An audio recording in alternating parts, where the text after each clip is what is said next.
For those of you following the case of Mica Miller, how many of you think the medical examiner is correct with his findings that it was self-inflicted, meaning Mica did this to herself, and she was not killed? To be honest, with all the red flags in this case, I'm not entirely convinced. Mica's sister has revealed that Mica told them John Paul would shoot her in the head.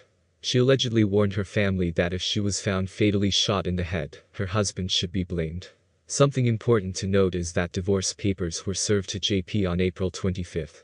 One woman posted on April 1st, asking for red flags regarding JP. She wanted to know before starting any kind of relationship with him, and people warned her that he was married and has quite a history of cheating, so she should stay away.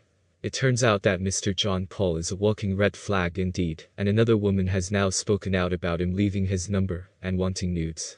Just disgusting. She looked him up and he was a senior pastor at a church.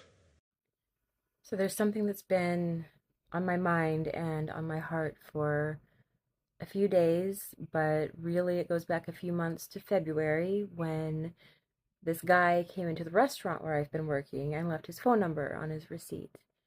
To make a long story short, I looked him up and he was the senior pastor of a local church, and I thought, let's see what he's about. So I texted him, and he pretty much immediately just started begging for nudes. He also said that he was going through a divorce because his soon to be ex wife was bipolar and schizophrenic. I did a little more digging, found some unsavory information about this guy, and while the smart thing to do would probably be just stay away, there's nothing I hate more than somebody who uses God and a position of authority to abuse and mislead and manipulate people. So my thought was, can we expose this guy? But the more digging I did, I just found that his church apparently has a history of covering up his behavior, and anyone who speaks out gets stalked and harassed. There wasn't any contact info anywhere for his wife or anyone. So it just seemed like I couldn't do anything at that point. But I think I sensed that there was something more off with the situation. And I checked in on social media a few days ago and discovered that his wife has died.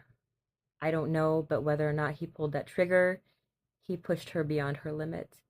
And I want to say that John Paul Miller and people like him are not the problem with modern day Christianity in America. They are a symptom.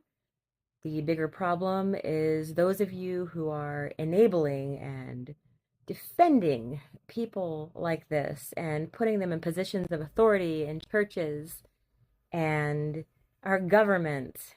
And now a stunningly beautiful woman is dead. Her name was Mica, and I've heard that she was a lovely person. And I just feel like now I have a responsibility to speak up, and I hope that we can prevent more abuse from taking place.